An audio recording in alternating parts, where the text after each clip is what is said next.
Hey, great Monday. Happy Memorial Day. It is a day of remembrance, and it's a day just to meditate in regards to all the individuals who, gave their life so that we can enjoy a lot of the freedoms that we have here in this country.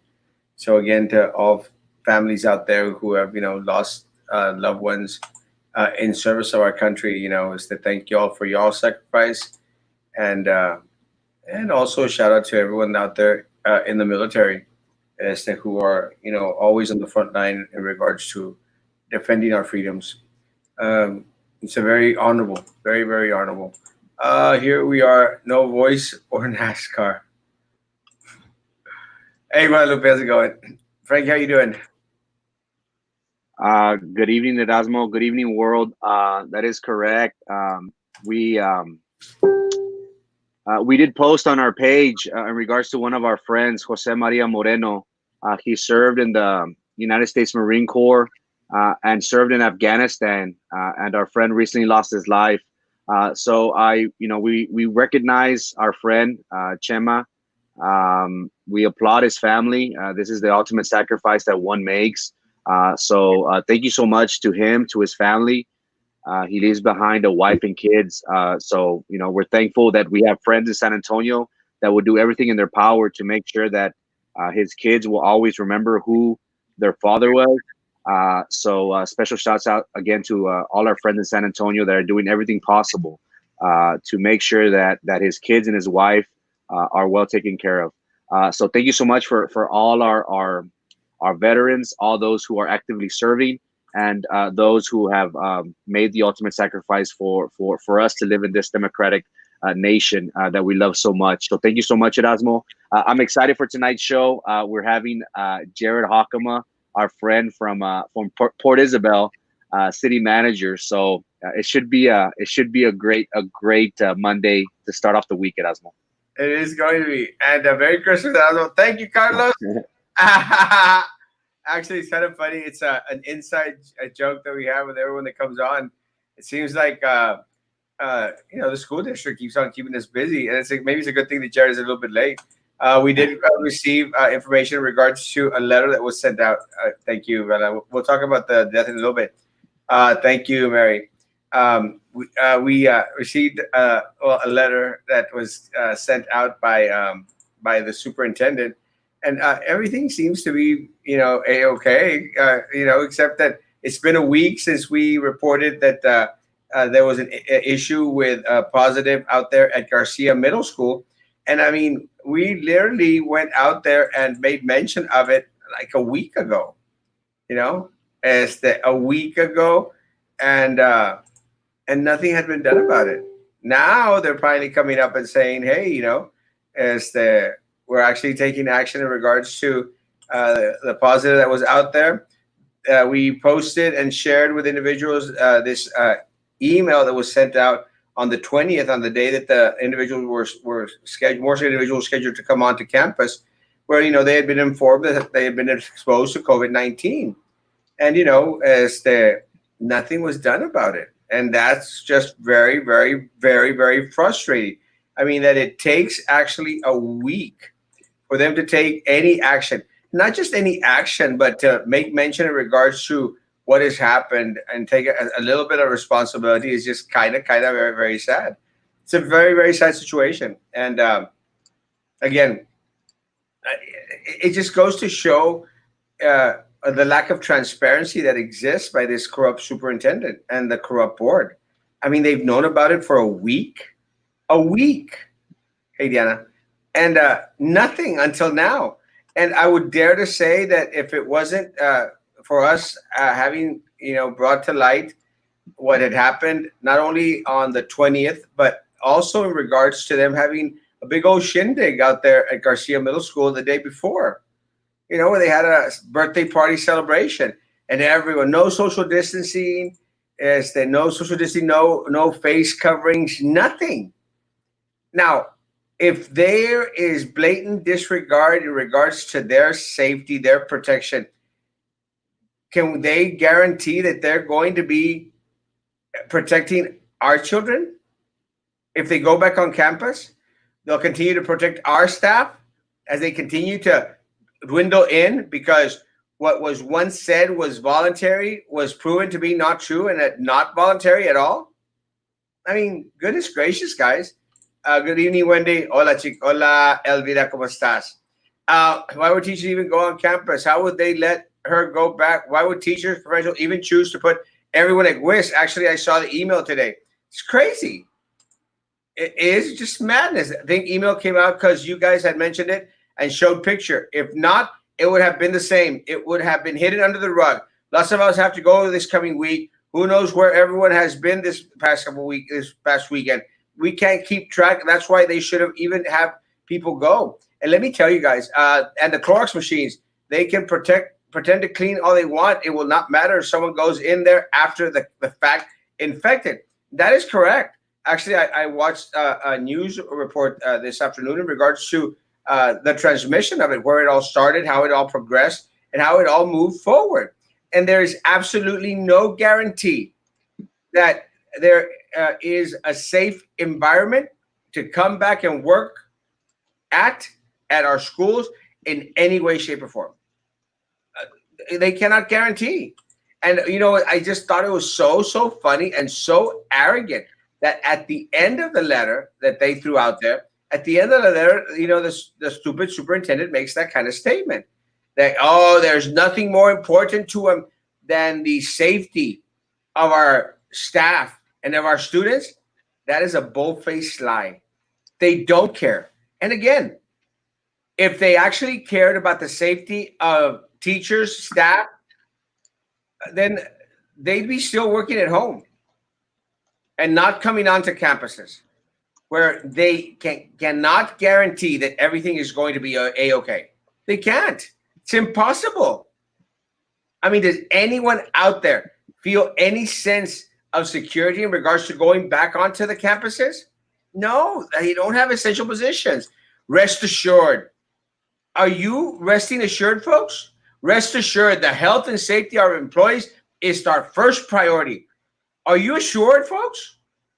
Individuals, are y'all assured that they care about your health and your safety?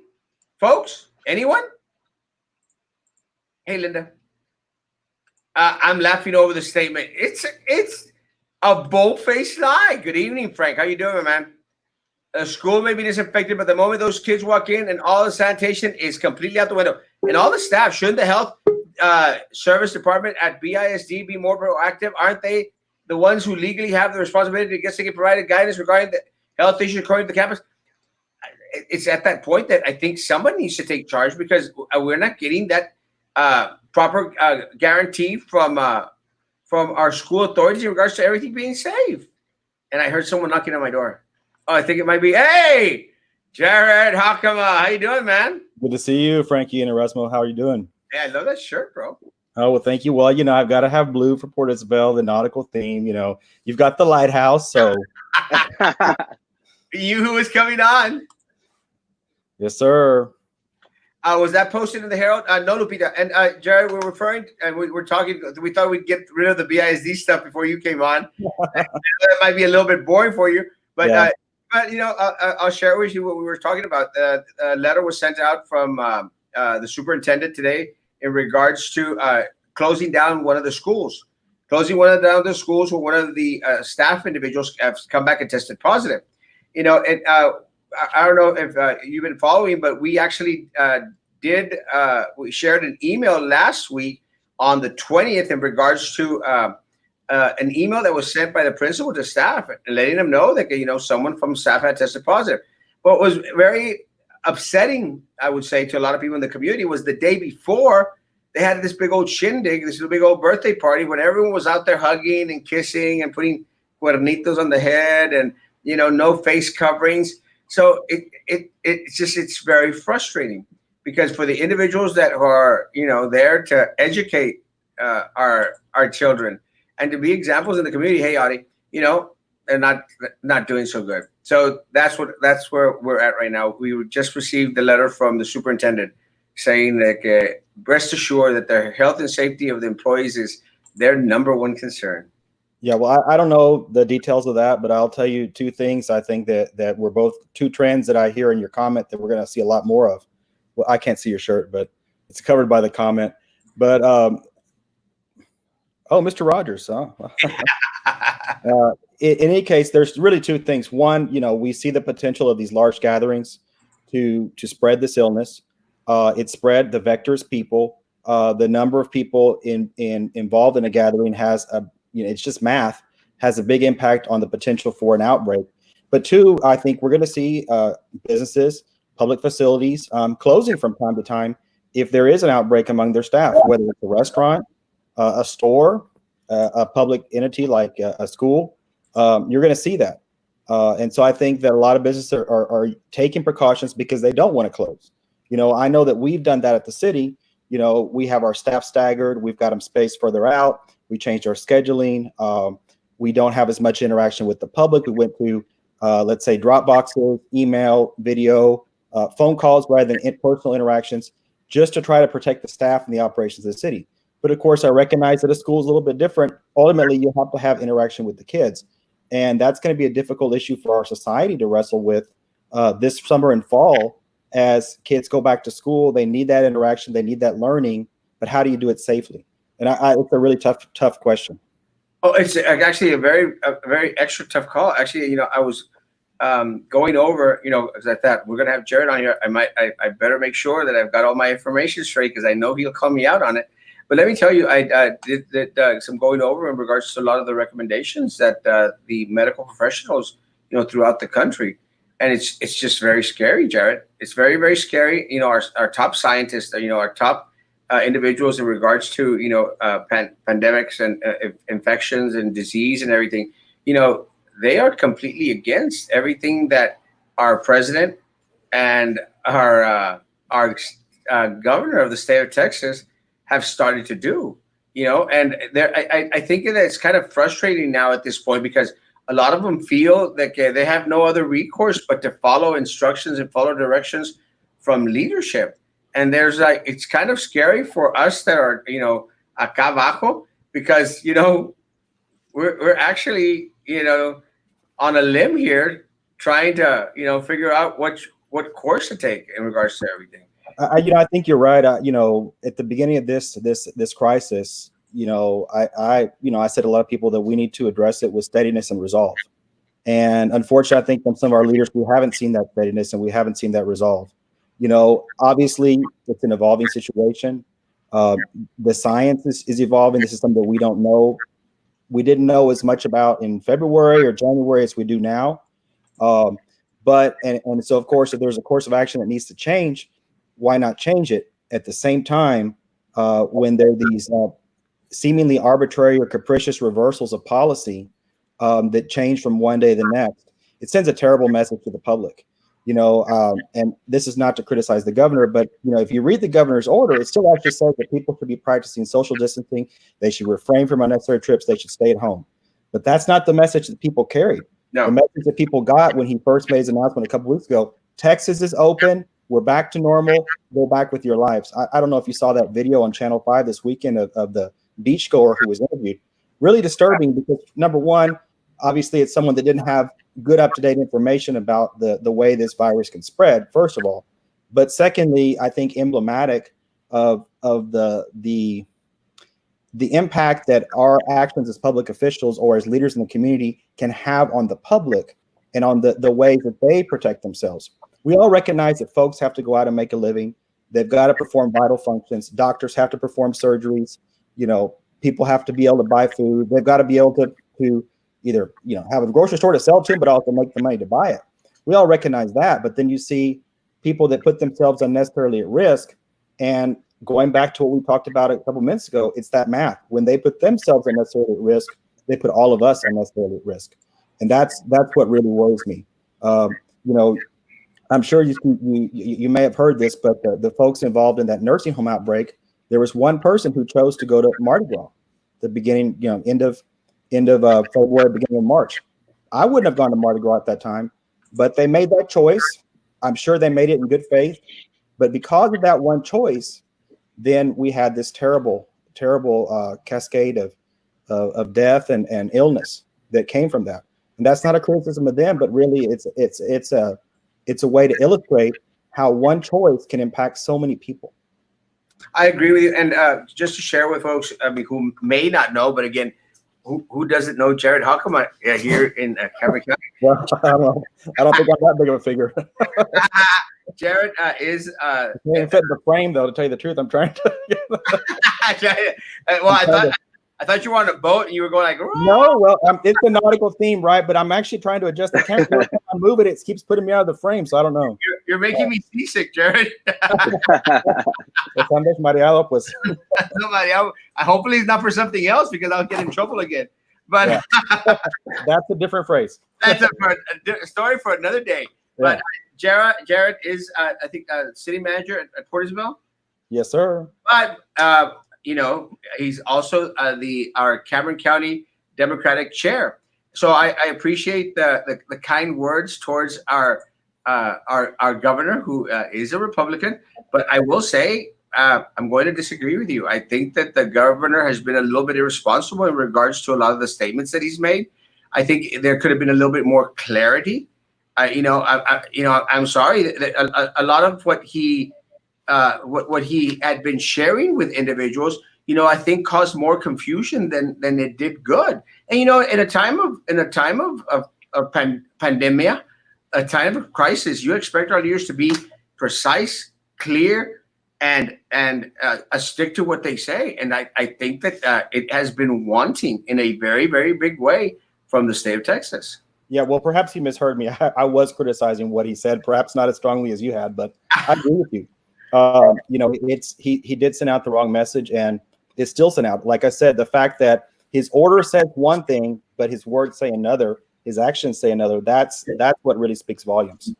And so I agree with you. We need more clarity, we need more steadiness, we need more resolve. We've tried at the city to communicate the same themes from the very beginning. We've had a pretty strong public outreach campaign, and from the very beginning, we've had the same theme, to promote safety and to promote Port Isabel as a safe destination. Our slogan has been since the beginning, Port Isabel cares. And so that's reflected in everything that we've done. The regulations we put on businesses, some people have said, well, you're going too far. You're going beyond what the governor did. We've even been called tyrant. But the truth is, it's about public health and safety. It's about protecting the public, not only the visitors that come, but our residents who work in those businesses. I likened some of these situations to what we used to see with smoking. Everybody said, well, it's my right to smoke. I could smoke if I want to. But you're not thinking about the bartender. You're not thinking about the waitress. She has to be there. She has to be there because that's the only way she can make a living. And we're exposing that person. We're forcing that person to put themselves at risk in order to earn a living. And so no one opposes the state of Texas opening back up. No one opposes businesses opening back up. But what I think we all should oppose are businesses that are not opened in a responsible manner, that are putting their staff and the public at risk in the way that they're operating. We all know that we have to continue to function as a society, but certainly there has to be a way to do that without putting people at risk. One of the things I think that we were very we mentioned towards at first when we first started with this was applauding what Port Isabel did in regards to setting up those police officers there, making sure that individuals that were coming in to Port Isabel were actually individuals who were going because it was essential that they go there. And I thought that was very commendable. And I know for a fact that a lot of individuals were kind of upset about it. And I said, no, they're doing the right thing. They're doing the right thing. And it's one of the things that I think that we were very vocal on. We're all affected differently in regards to the coronavirus. There's going to be some cities, as is evident here in Cameron County, there's going to be some cities throughout the state of Texas that haven't been hit as hard as a Harlingen or as a Brownsville. And I will include Port Isabel. I think y'all had maybe one or two cases out there. We've had three cases. Yeah, it's been 3 cases. So in y'all's sense, it makes sense to make sure that the individuals that are coming in from the outside, don't pose a threat to the individuals that are, that y'all are responsible for in the city. But I could see Port Isabel opening a little quicker than a Harlingen.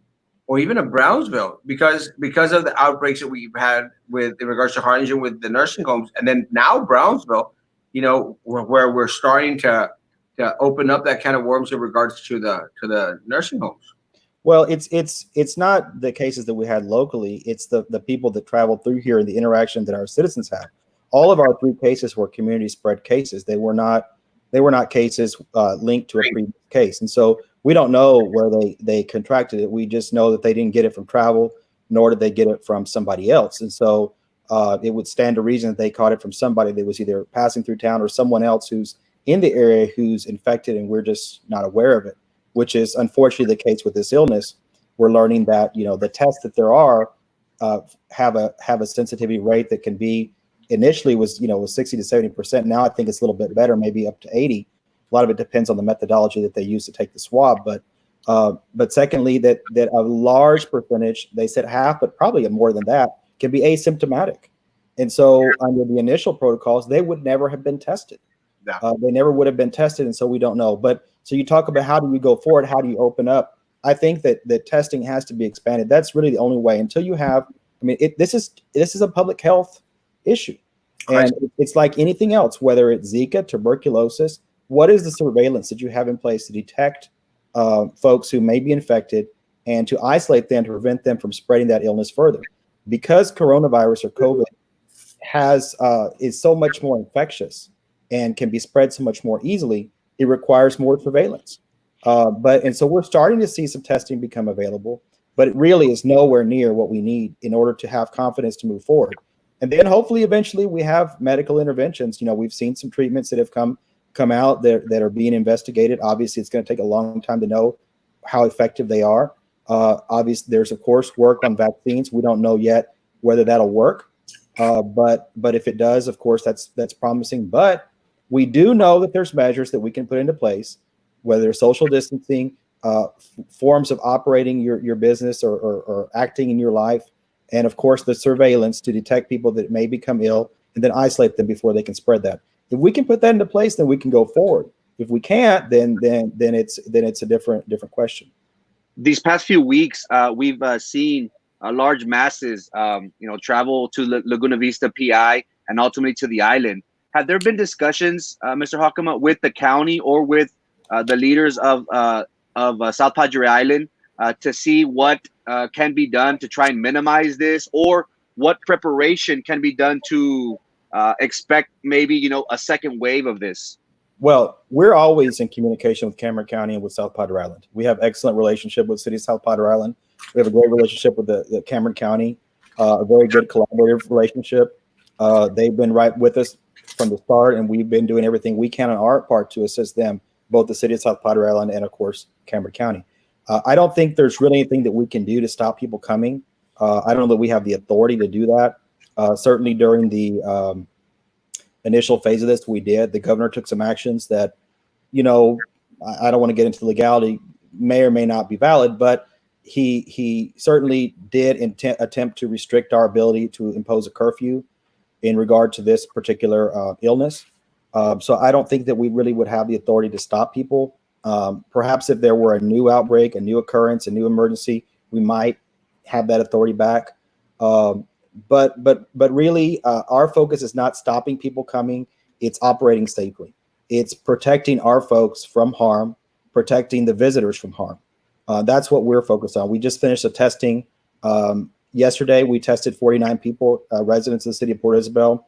We've begun testing all our city employees. We've tested about a quarter of them, maybe a third so far. We'll be testing them once a month. City of South Padre Island had a testing in cooperation with Cameron County and the state of Texas. They also assisted us with our testing, by the way. They had that last week. They tested a number of people. And so hopefully if we can continue the testing, continue the safety measures that we have in place, we can move forward without any need to stop people coming to this area.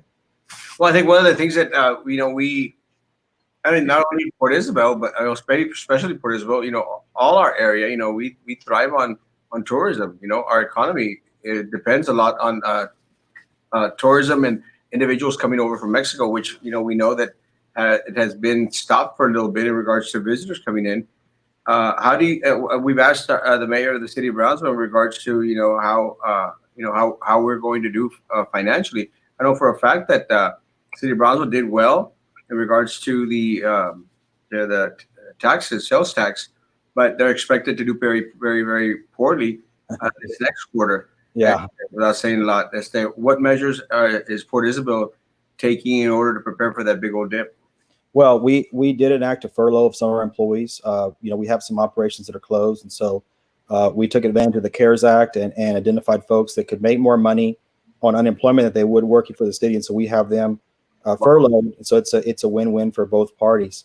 Unfortunately, the federal government and the state of Texas have really not stepped up to provide assistance to our cities, particularly our cities here along the border, along the coast. Now there was in the first round some money that was allocated to the state of Texas. I believe it was $3.88 per capita.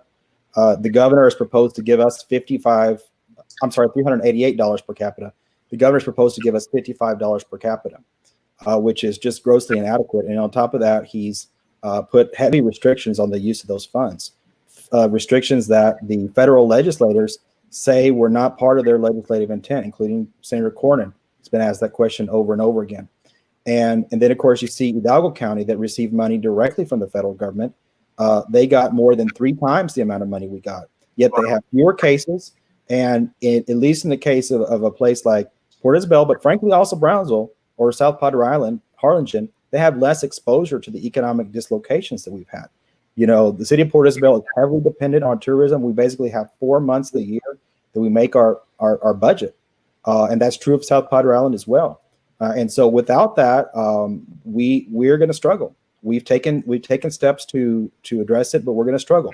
Now, Brownsville, Cameron County are in the same boat. They get a lot of money from bridge revenues. They get a lot of money from visitors from Matamoros and the rest of Mexico. Yeah. And without that bridge revenue, they're going to be in a difficult strait. And in fact, you look at Cameron County, they historically have been what's considered a low tax county, a low property tax county relatively, because they used a lot of fees and a lot of enterprise revenue to subsidize their budget so they wouldn't have to lean on the property taxpayers. And you would think that would be something that the state Republican leadership would like and they would favor. And they would say, you know what, it's great that y'all are using sales tax or using bridge revenues or using park revenues rather than taxing the property owners.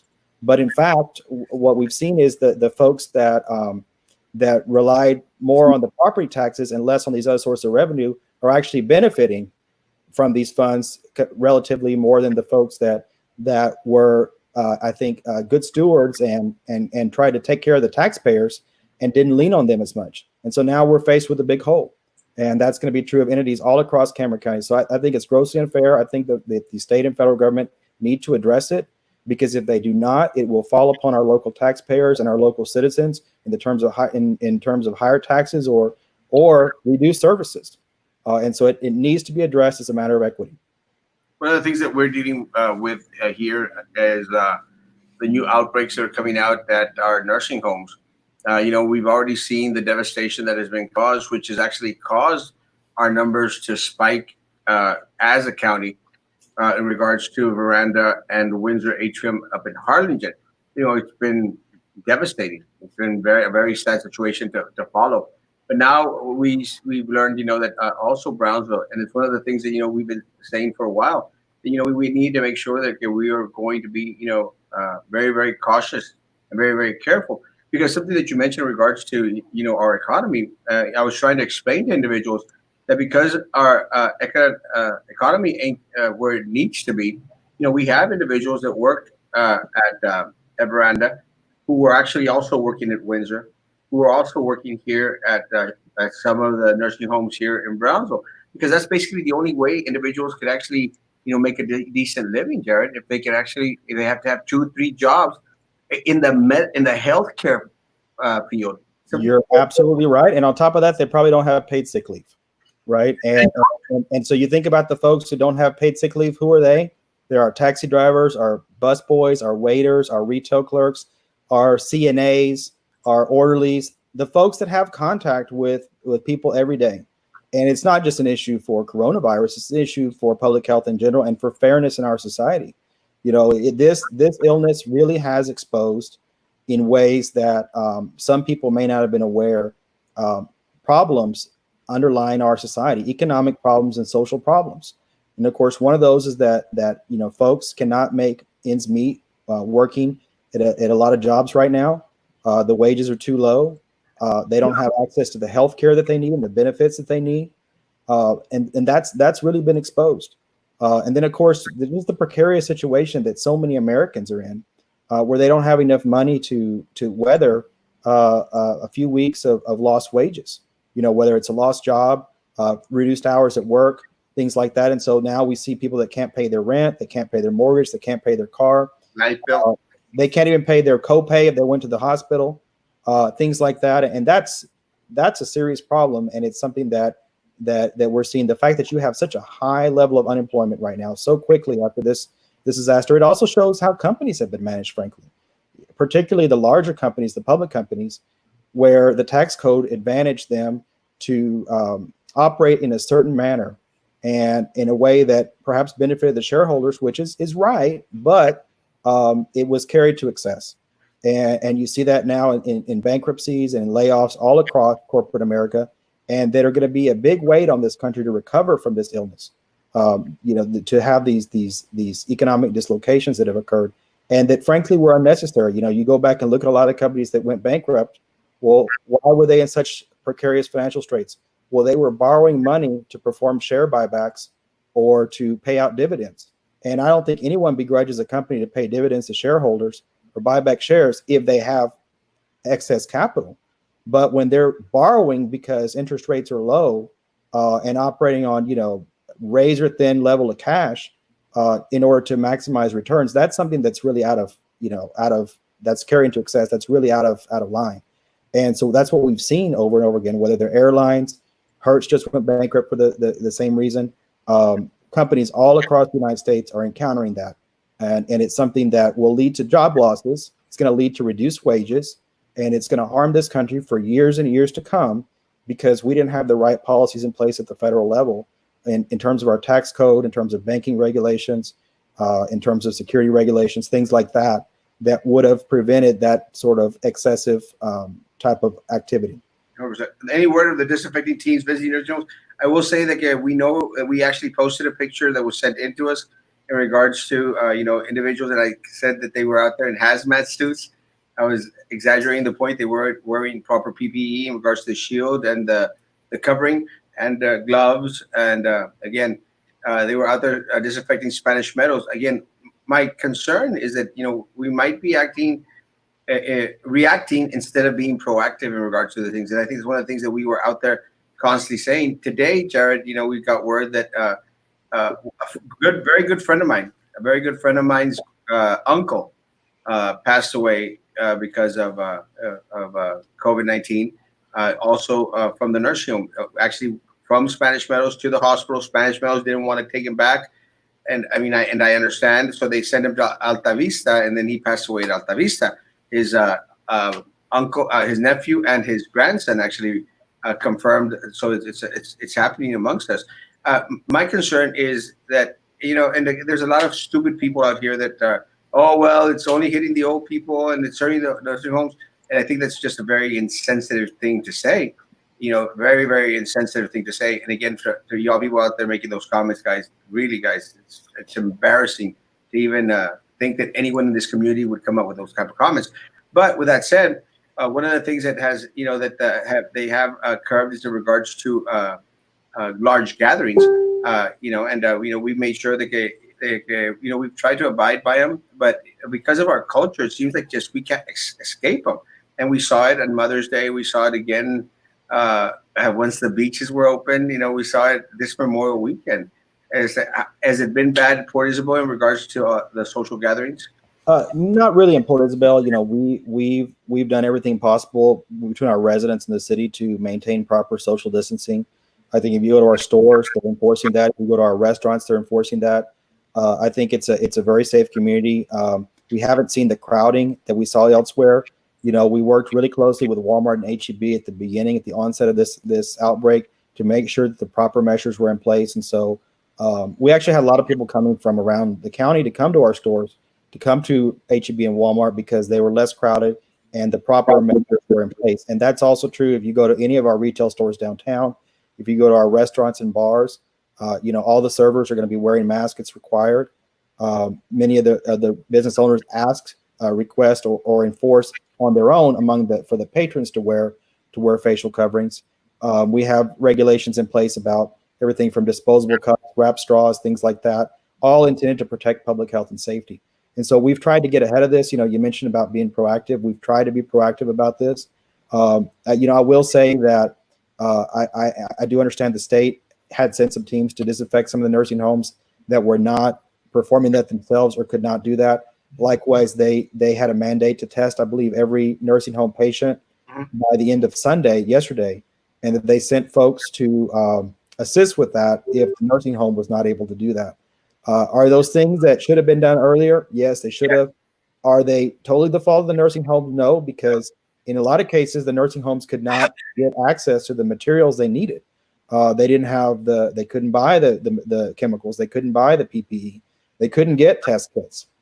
And, why is that? Again, you go back to policy choices that were made in this country, where we decided that we wanted to not have proper stockpiles in place, not to promote manufacturing and to protect the supply chain of vital goods like medications. And so we have a situation where a lot of our PPE is made in foreign countries, where a lot of medications are made in foreign countries. I think that's the wrong approach. And again, what policies do we have in place at the federal level that either encourage or discourage that type of activity? This is not the first time this has come up. We have had drug shortages the past 5 or 10 years over and over again, shortages of critical drugs, because the federal authorities and the federal legislators allow pharmaceutical companies to be a sole source supplier and to operate from one facility.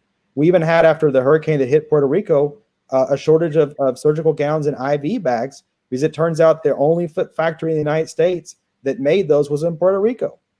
And it's just mind-boggling to think that in the United States, which should be the richest, most powerful country in the world, that pioneered many of these technologies, the country that won 2 world wars because of its industrial prowess, now we can't make an IV bag, or we can't make a mask.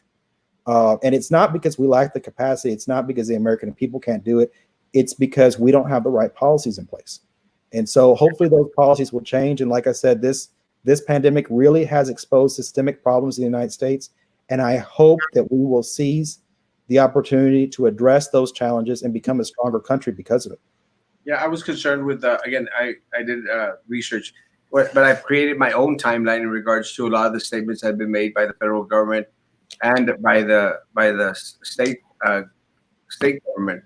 And, it's just been very, very inconsistent in regards to a lot of the rhetoric that's being stated out there in regards to everyone has access to tests and everyone's going to be tested and everyone's tested. And we're like, where are the damn tests? There are no tests.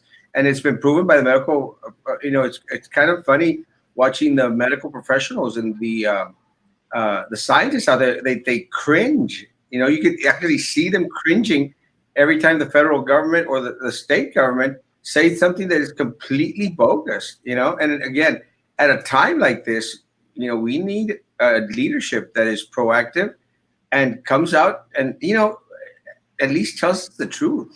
We can handle the truth. We're not Jack Nicholson out there, we can handle the truth, guys. Let us know what's going on, but one of the things, Jared, that I've been very upset with here locally, and I'm sure half of Brownsville or Brownsville already know, is with our school district being so lax in regards to being proactive in regards to letting individuals know what's going on. They're still planning to have a graduation next week. Thousands of individuals all collected in Sam Stadium, and they're trying to do a little rush thing, but they're still going to congregate there. It's like they have no concept of what our culture is. Our culture down here is not well versed in regards to taking direction from anyone. So my concern is, it's something that Eduardo mentioned. Hidalgo reported that the majority of their new cases announced today were in their 20s and younger. Communities should cognizant that the activities that take place. And I think, Eduardo, what you're trying to say, and I'm not trying to put words in your mouth, is something that we've said. You can actually even measure by the age groups a different function. And I'll give you an example. When Padre Island, South Padre Island, had spring break for like 3 days or something like that, I mean, I cringed. You know, I'm going like, what the hell are y'all doing? You know, and then all of a sudden they stopped it like in the middle of the week on a Wednesday or something. And then 2 weeks after that, Jared, the numbers started to go up in Hidalgo in regards to the 20s, the 30s, and some of the 40-year-olds. And you know, back in them days, like a month and a half ago, you know, we thought like, oh goodness gracious, you know, it wasn't supposed to hit only, you know, the elderly. I attributed to, and I say this and I'll say it again, los tacuaches del Valle. Los tacuaches del Valle, they fill up the island the first 2, 3, 4 days. You know, all you go out there is just pure people from the valley. And again, nothing against them. I love my tacuaches. I love tacuaches, but I mean, I love the animals. If you know anything about me, I think they're great animals. They're in North America. I mean, they kill bugs, snakes. I love tacuaches. So my tacuaches go back. They go back, and that's what we start seeing the numbers in 20s and 30s. And it's like, then you start seeing Mother's Day, and then by some like 2 weeks, and the numbers start going up. And then we see the opening of the beaches, and the numbers go up.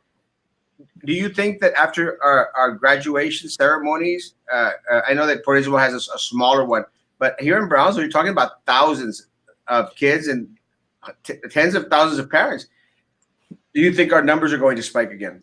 You know, I don't know the details of their graduation ceremony, but I think any mass gathering has a potential for mass infection.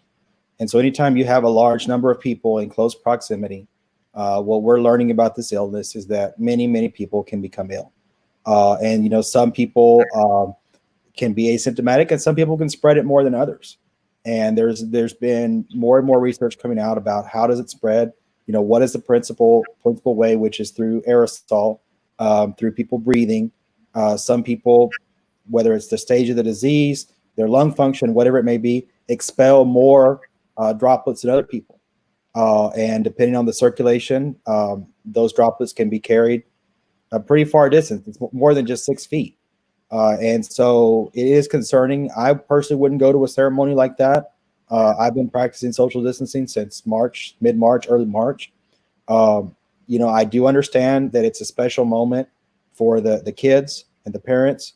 You know, I felt a little sadness this spring, thinking about those seniors that didn't get the last few months of their senior year. I think we all remember our senior year and pretty finally remember. Erasmo doesn't apparently, but I don't want to remember our senior year in high school and the friends that we had and the things that we did when we were seniors, and of course that sort of sense of possibility and excitement and fun that you had, and so to see that taken from them is really sad. And so I understand that the educators want to give that to the kids.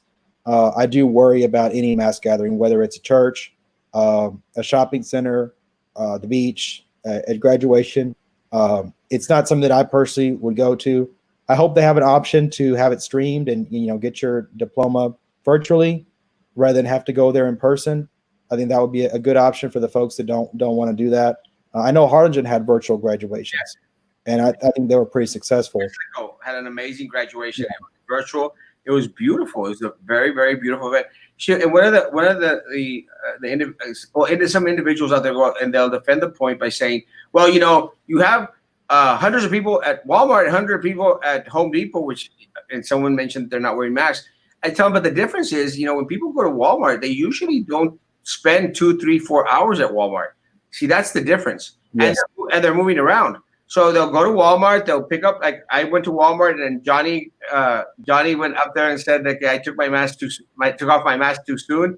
As soon as I walked out of Walmart, sorry, Johnny, but they said it was okay to do it that way. But again, what I'm trying to say is like you know, you go in, you go out, and God bless you. Yeah. First of all, it's essential. Number one, right? If you're going to buy food, so that's one big difference. You know, two, yeah, the length of time that you spend in proximity to somebody else, and that is also one of the factors. And the more and more time you spend around someone, the more likely you are to become infected. You know, with coronavirus, it could be 5, 10 minutes, 30 minutes. You know, we used to deal with illnesses like tuberculosis and say, okay, well, if you spend more than a day with somebody in an enclosed space, you have significant exposure. But with coronavirus, significant exposure is a much shorter period of time. And so, yeah, that's a big concern. You don't tend to stay in the same place. I still think there's a risk in going to stores. I think that you should wear a facial covering for your own protection and for the protection of other people around you. And you should minimize those trips to the greatest extent possible. I think that's true. But there's a key difference in that it is essential to go buy food. It is not essential to go to a social function. And that's not to take away from a graduation. I'm sure that the school leaders are going to do everything they can to make those safe events in every city that they're holding them. I see you shaking your head, but so that's personally, I wouldn't go to a graduation ceremony. I wouldn't go to the movies. I wouldn't go to a bar. It's sort of like, just because you can do something, does it make it right? Does it make it a good idea? If somebody said, well, you can jump off the roof. Yeah, you could. Is it wise? No, it's not. It isn't wise at all. We didn't get any numbers today. We didn't get any numbers today because it is Memorial Day, and we didn't get any numbers yesterday because Cameron County sort of takes the day off on Sunday. Which again, I'm not dogging. I mean, they should take some time off and need to separate a little bit from everything. I mean, they actually, I've seen the county judge. I mean, county judge has done an amazing job. He's been out there 24/7. Going back and forth. Our city mayor has done an amazing job. So hats off to him. In regards to it, they've been very, very proactive in trying to reach out to individuals and, let people be informed of what's going on. But we did have 6 positives today here in Brownsville. That's from one testing facility, because now we have more than one testing facilities here in the city of Brownsville. So just today we have 6. On Saturday we had 8 that weren't reported to Cameron County. So we're starting off the week already with 14 positives in Brownsville, 14 new positives in Brownsville. I mean, and those haven't been reported yet because, again, the office has been closed. So 14 positives and one death in the city of Brownsville, which came actually this morning at 9:30 in the morning. Guys, it's and I get very, very frustrated with a lot of these individuals out there, that are, it's a hoax. It's no, it's not. Very frustrating. It's very frustrating. Yeah, tell it to the folks whose relatives have died or are ill that it's a hoax. It's not a hoax. You tell it to the medical providers that are out there. It is not a hoax. It is real, very dangerous. And we're learning about complications that folks can suffer that didn't even realize they were related to coronavirus. This thing about the strokes is very, very scary. Where people have this really sharp elevation in their D-dimer because of the infection that leads to clotting. They get all these hundreds of clots that can have strokes or pulmonary embolisms, heart attacks. That's really scary. And it's happening in younger people, something that people didn't even realize was due to coronavirus. The complications that people have after they get over it, if they recover, the damage to their lungs, the damage to their organs, the delirium that some people experience after they, if you've ever known of anybody who's been in the ICU or has been on a ventilator, you just don't, you get off of it, if God willing you do, you don't get, it's not like flipping a switch. That is a long recovery. You're talking about people say this is just another flu. No, it's not. First of all, a lot more people have been killed in a short amount of time from this. But the people, number one, right? But 2, the people who have recovered, their recovery is nothing like the profile of recovery of someone who had influenza. Not at all. These people have serious medical complications for months and months and still are suffering to this day from these complications, where it impacts their ability to live their daily lives and to be productive citizens. So that's this is nothing like that. It's very, very serious. And so I hope people take it seriously. And they need to. And one of the other concerns, and we'll go into a realm that you and I are very familiar with. Let's do a little bit of politics, Jared. We'll see about that. I don't know about hot, but okay. Let's talk about mail-in ballots. You and I are well voting to politics, and one of the things that's coming up is the runoff election on July 15th, if I'm not mistaken. July 14th. July 14th. Now, do you actually see that the July 14th race is actually going to happen? Yes. Are you in favor of moving forward with excess of mail-in ballots, or should we just continue to have the elections as we've had them before? I think that some of these filings that have been made by the governor and the attorney general about the mail-in ballots are a little bit misleading, disingenuous, because if you look at the application for a mail-in ballot, it asks if you suffer from a disability. The election code then goes to define a disability in certain ways, and one of the elements of the disability is if you fear that you would suffer harm, I believe is the word or the phrase, by going to vote. So I think that, you know, and that's been before the courts, been before a district judge in Travis County, before the 14th Court of Appeals. Both of them found that that the susceptibility to COVID was in fact a disability. But the lawsuit that the governor filed against Cameron County stems from Cameron County placing a copy of that ruling on its website and saying that encouraged people to vote by mail due to their fear of coronavirus, which is just totally false, number one. But two, what is the remedy that they're seeking? Because there's no elections administrator in the state of Texas that I'm aware of that's a fortune teller, that's a mind reader, or that's a medical doctor. And so when a voter marks on their application for a ballot by mail that they have a disability, you know, they're going to compel, the governor and the attorney general want to compel those EAs, as election administrators, to administer the law and not allow people that have this fear of COVID to vote by mail. How will they know what they mark on the ballot on the application if that's the reason? It just says, do you have a disability or not? That's it. That's it. So I just don't see how in the world it would be possible. To me, this is just a PR lawsuit that has really no merit. You know, we have a good system for voting by mail. Yes, there have been some abuses. They've been prosecuted. But the abuses that happen by mail are not a reason to stop people who are legitimate voters from voting by mail. It's, you know, it's wrong to take away people's right to vote in the way they want to. And so, you know, I support people to vote legally. I support people to vote in the way they feel most comfortable. I think this lawsuit is ridiculous. You know, it's not that I want people to vote by mail or not vote by mail. I want people to vote the way they want to vote. If they want to go to a polling place and vote, they should be able to go there.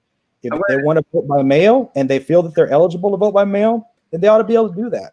And I think the way the law is now allows them to do that. The application allows them to do that. And so I think we're going to go forward. People are going to vote the way they want to vote, whether it's by mail or in person.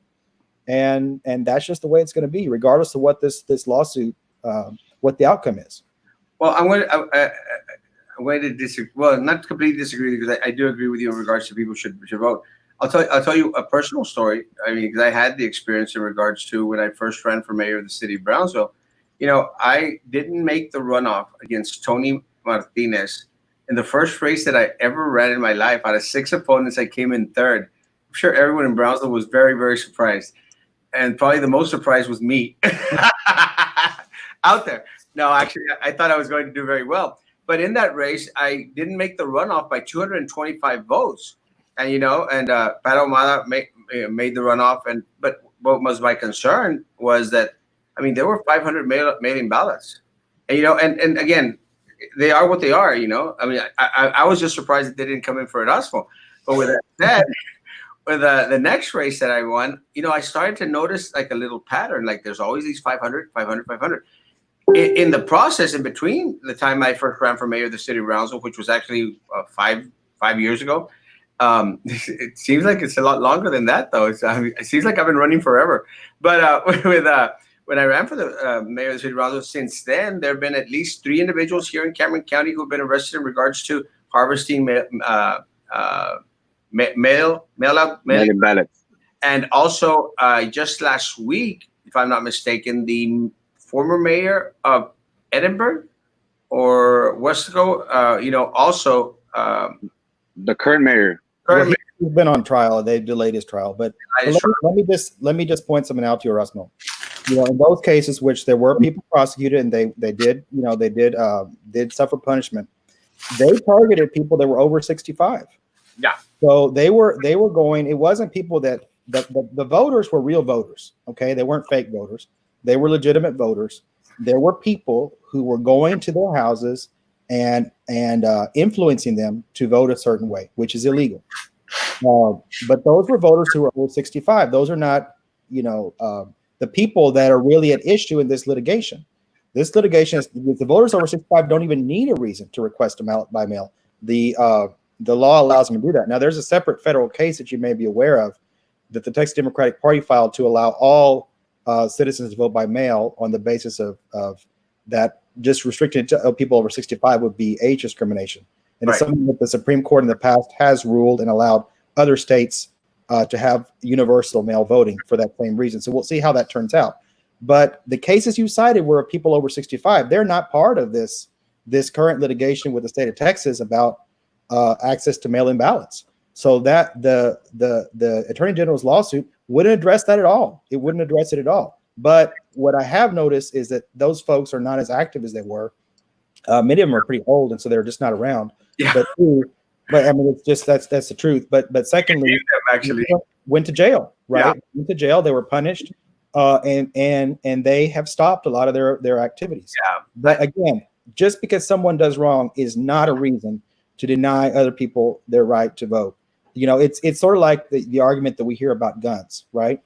You know, when there's a shooting, people say, well, you know, we need to have these type of restrictions on guns, which there's some merit to some of their proposals. But what do we always hear? Well, it's not the gun, it's the shooter, right? Well, it's the same case here. It's not the ballot, it's the folks that did wrong with it. Of course. So you can't deny legitimate voters the right to vote because somebody else didn't follow the rules. That's just not right.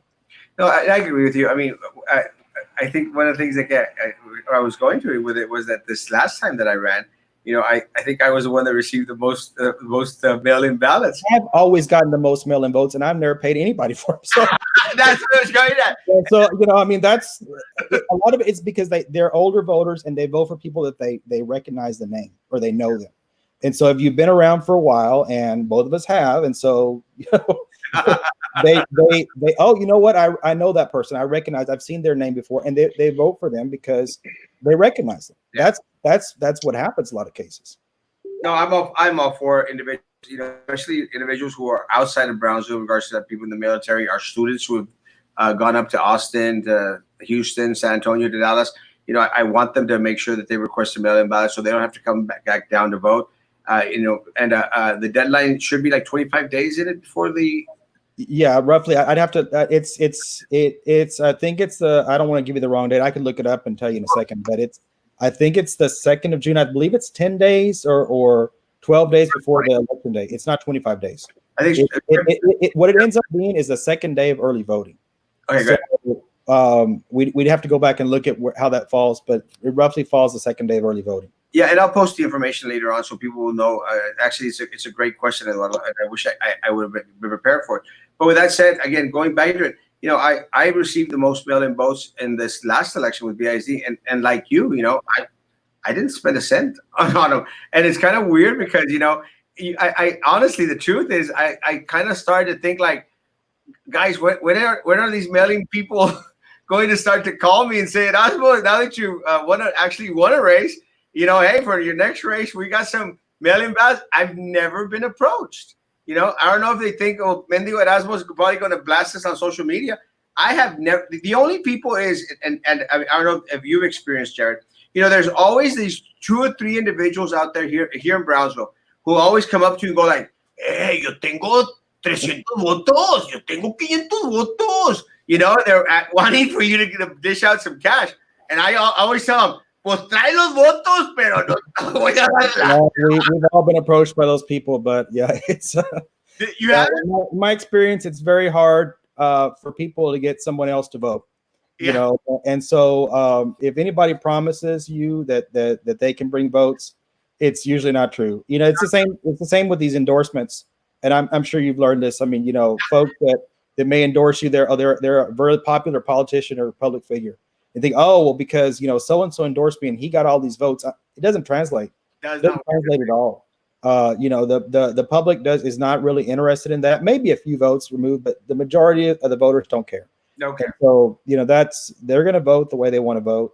And I think that should be our goal, whether we're candidates, whether we're public officials that are involved in the election process, just to let the voters vote. Let them vote how they want to vote and make voting as accessible as possible. You know, I think in Cameron County do a really good job with that.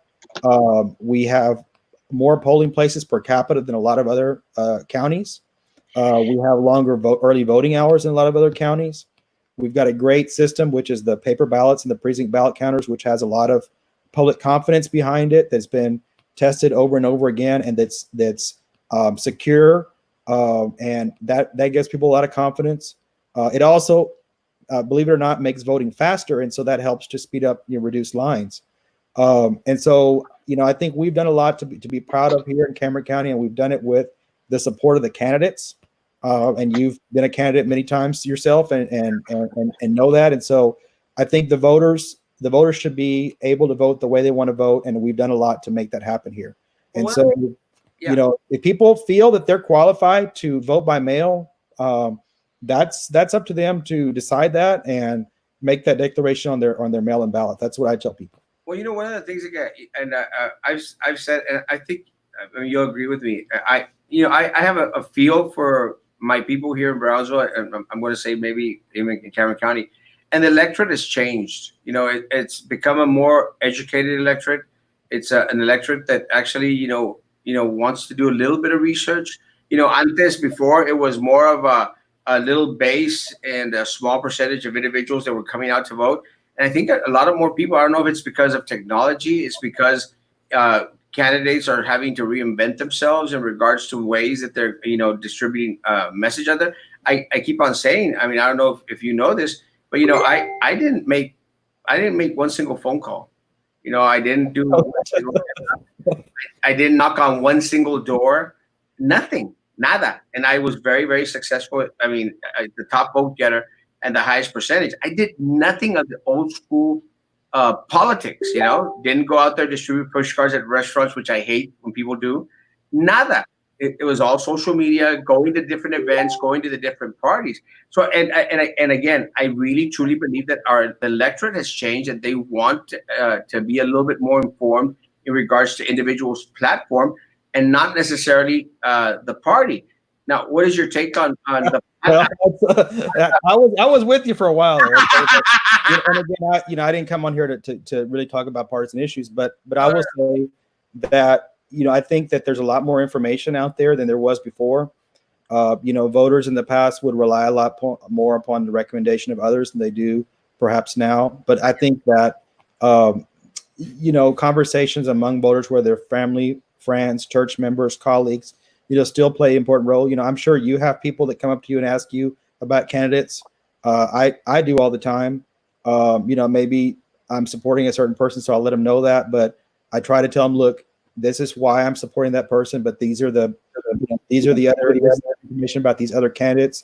This is what they would tell you if you were to ask them. They have this background, so that people can kind of understand why I made that choice, or why they might want to make a different choice. I don't want to get into the party right here because I didn't come to talk about that, but I don't agree with you on that part.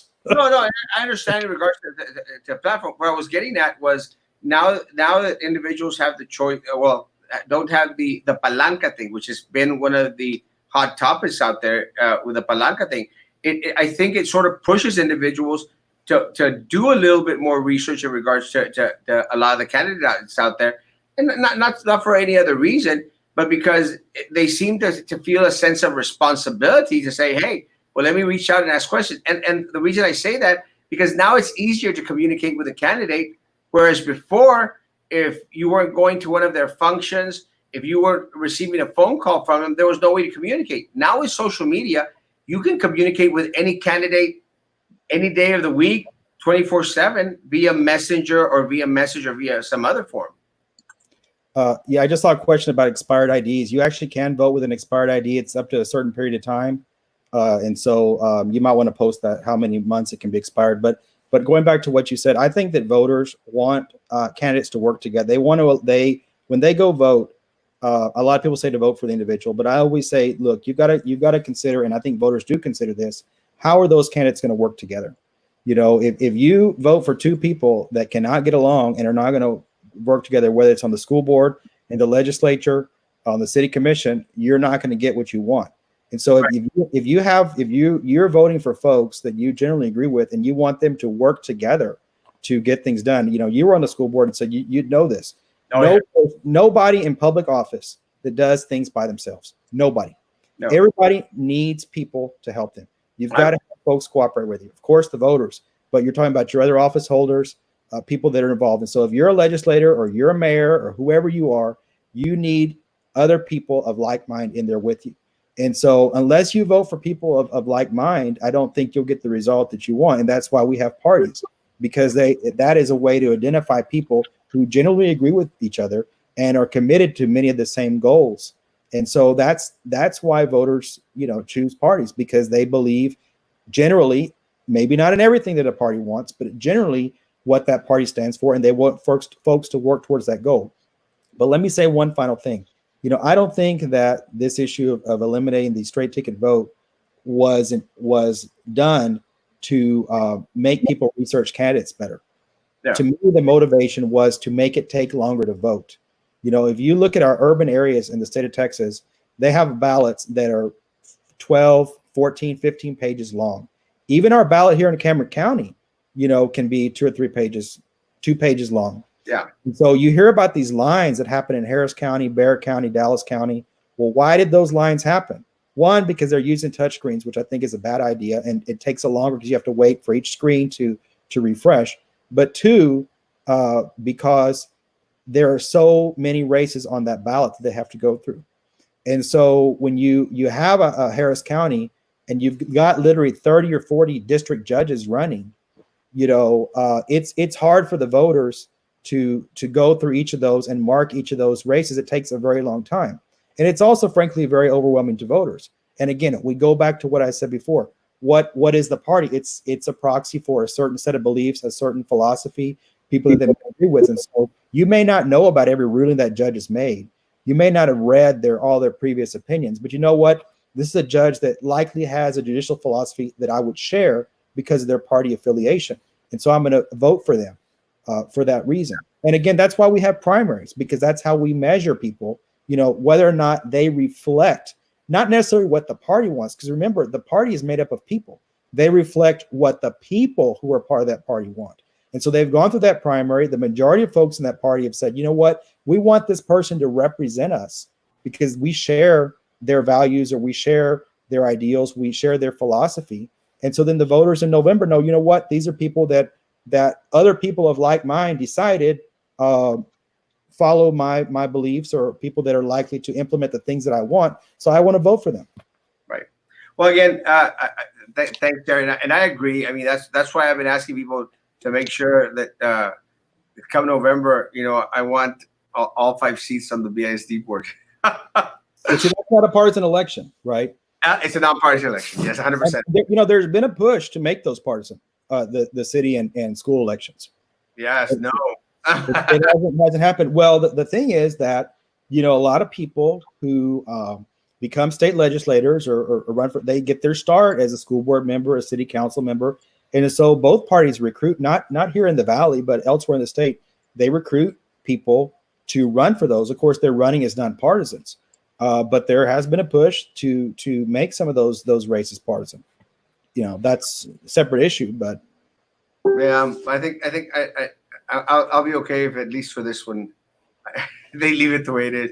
Jared, thank you for coming on. Jared, any last words to people out there? We just want people to be safe. I'll put my other hat back on here and talk about the city, but we really do want people to be safe. We want people to practice the social distancing, stay at home. And remember that it's not, we just finished talking about political statements. Staying safe and protecting others is not a political issue. It should not be a partisan issue. It's not a cultural issue. It's a matter of being a good citizen, being a good neighbor, and trying to respect other people. And so a lot of people want to talk about, oh, well, it's my right, or, people should, let me do as I please. I have this sort of freedom to go out there and cough on people, or not wear a mask, or, congregate at a pool or the beach. Well, really, your freedom stops where other people's freedom begins. And when you start to infringe on that. And that's something that, has been a question that we have wrestled with in this country since its founding, and which the folks that had the ideas that gave rise to the type of democracy we have that during the Enlightenment, they wrestled with, right? Where does individual freedom start and stop? And at what point does the freedom of one person start to impact the freedom of the other? And so I hope that people will recognize that it's important to wear a mask, not only to protect yourself, but to protect other people.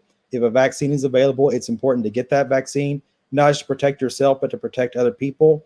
If you can avoid unnecessary trips or unnecessary contact, it's important to do that, not just to protect yourself, but to protect other people, protect people in your workplace, protect your company, your employer, protect your school, protect the kids, protect your family.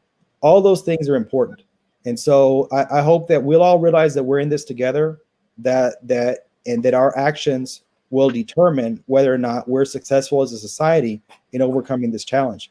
You know, I have a lot of faith in the people of this county and the United States to overcome this. I'm sure we will. It's going to be a tough struggle, but we will overcome this. I hope we enact the right measures, but I also, like I said, finally, hope we take the right personal measures to protect each other. Amen, brother. Frankie, last words. Thank you so much, Mr. Hakama, for your time. I think it's very important for us to hear from our community leaders in our neighboring cities to see what they're going through, how they're dealing with this pandemic. So thank you so much for your time. I know you're very busy. You handled one too many hats, but we're glad that you took the time to be here with us. You know, Erasmo, if you could bring me up, bring the screen up very quickly. I just got this sent in that there will be a senior prom for the class of 2020.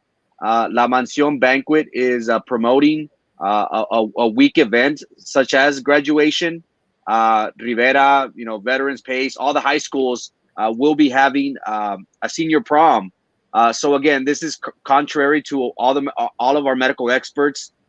It's unfortunate that, you know, we see BISD continue on with graduation, and even this, which is in my opinion, you know, even worse. We should try and avoid social gatherings, large gatherings, as much as possible. Let's practice social distancing. We have yet to hit our peak. I think we might be coming around to that, but again, we have this, you know, medical opinion of the second wave coming in possibly August or September. So we're not out of this just yet. But it seems like if graduation, this prom 2020, is just going to dig us into a deeper hole than we originally imagined. So the worst, it seems, is yet to come. That makes no sense whatsoever. I mean, I don't know who the heck is promoting that. I don't know who's organizing that, but whoever it is, it's a big mistake. It's a disservice to our community, and especially to the individuals who are the most vulnerable amongst us. And that is very unfortunate for individuals to be so, in the words of our county judge, so selfish that they don't take the time to comprehend and realize that your actions affect my grandfather, my grandmother, my dad, my mom, my child. It's just very selfish, really, very, very selfish. And I'd like to know who's actually organizing that, but really, it's just such a shame. Really, it's just a shame. Yeah. Very frustrating. It's part of the frustration that I deal with, Jared. Jared, my friend. Gracias a ustedes. Thank you for having me on. God bless you. And stay safe out there and keep on doing a great job, man. Love you. Thank you. Thank you. We'll see you around, Erasmo. God bless. Bye, guys. Bye. Have a great evening. Bye. Take care.